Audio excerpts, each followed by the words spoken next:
ఎంతో విజృంభిస్తూ లక్ష్మణస్వామి తనతో పోరాటం చేస్తున్న రావణుడి కుమారుడు ఇంద్రజిత్ తలని బాణంతో ఒక్క వేటుతో వేరు చేశాడు.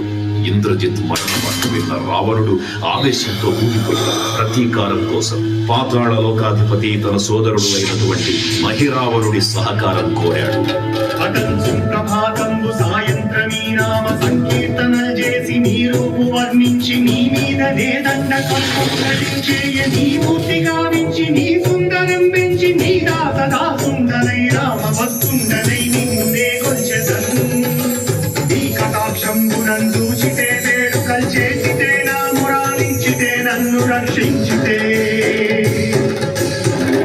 తంత్ర విద్యలో ఆరితేరిన మహిరావణుడి దాడి గురించి విభీషణుడి ద్వారా ముందుగా తెలుసుకున్న హనుమంతుల వారు తన ప్రభువుల విశ్రాంతి మందిరానికి కాపలా ఉండగా ఆ దుష్టుడు లోపలికి ప్రవేశించడానికి పలు ప్రయత్నాలు చేసి చివరికి మాయోపాయంతో విభీషణుడి రూపం ధరించి మందిరంలోకి ప్రవేశిస్తాడు.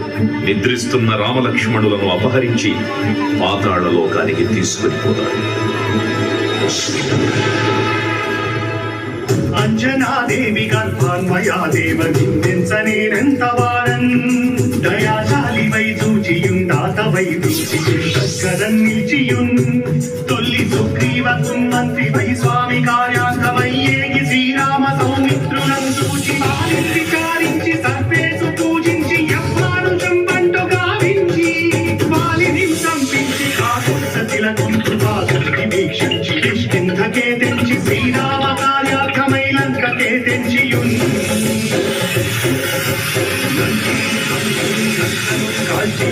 భూమి తుంచూచి ఆనందము పొంగి ఆయుందరం విచ్చి ఆ రత్నముందెచ్చి శ్రీరామముందిచ్చి సంతోషముంచేసి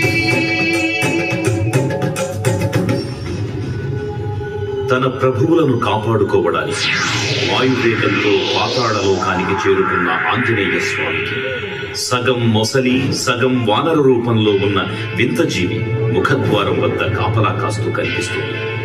ఆ జీవి మకరధ్వజుడు అనే తన పుత్రుడని మహాసముద్రాన్ని దాటుతుండగా నీటిలో పడ్డ స్వేదవిందు ఒక మొసలి గ్రహించడం వల్ల జన్మించాడని తెలుసుకుని ఆశ్చర్యపోతారు హనుమంతుడు. తన పుత్రుడిని యుద్ధంలో ఓడించి పాతాళ లోకంలోకి ప్రవేశిస్తాడు.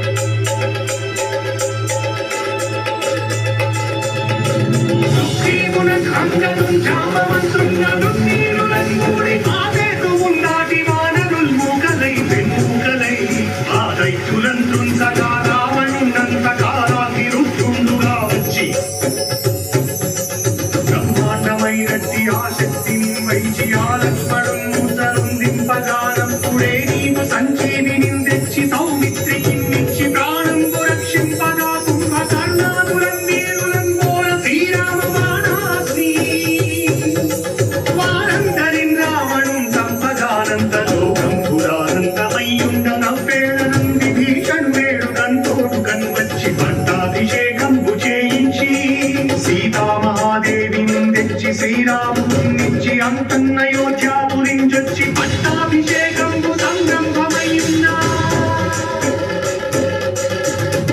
పాతాళ లోకంలో అడుగుపెట్టిన పవనపుత్రుడు మహిరావణ మరియు అహిరావణ సోదరులతో భీకరపు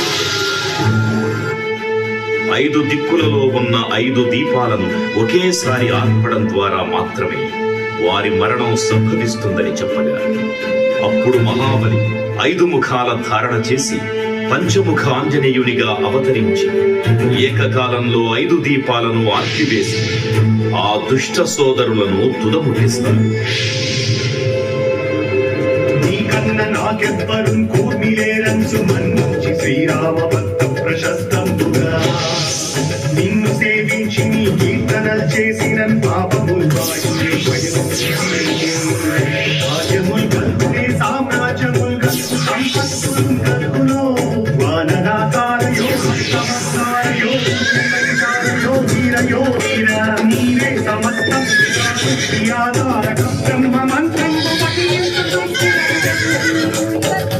దేహం దాచి శ్రీరామ శ్రీరామయంచు మనకు దూరమైన ఎప్పుడు తప్పకం తనకు నా జిహ్వయందు నీ దీర్ఘదేహం త్రైలోక్య సంచారివై రామనామ జ్వాలయం బ్రహ్మతేజం గౌతమీ జ్వాల కల్లోల వీర హనుమంత ఓంకార శబ్దం బులన్ భూత ప్రేతం బులన్ పెంపి సాశం బులన్ శాగిని నాటి నిత్యాదులన్ గాలి దెయ్యం బులన్ నీరువారం బులన్ దుట్టి నేరం బులన్ కొట్టి నీ ముష్టి ఘాతం బులన్ బాగుదండం బులన్ లోమఖండం బులన్ తుంచి కాలా తిరుగుతుండవై నీవు బ్రహ్మ బ్రహ్మైన నీ యక్షదేజం బులన్ చూచి దారోని నా ముక్తు నరసింహయంసు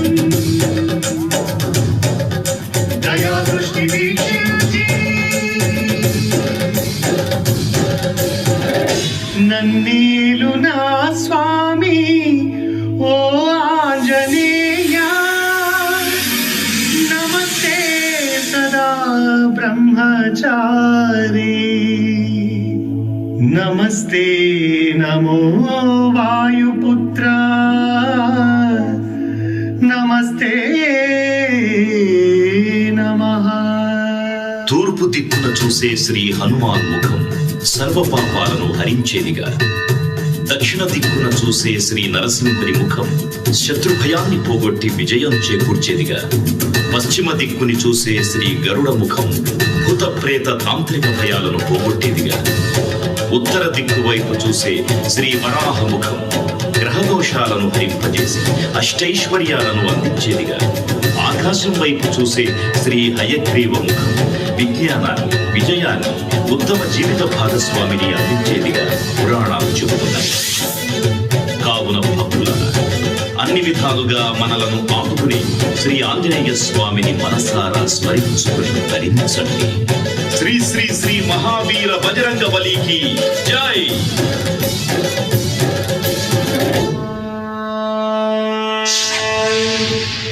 జై శ్రీరామ్, జై జై శ్రీరామ్. భక్తులకు ముఖ్య విజ్ఞప్తి,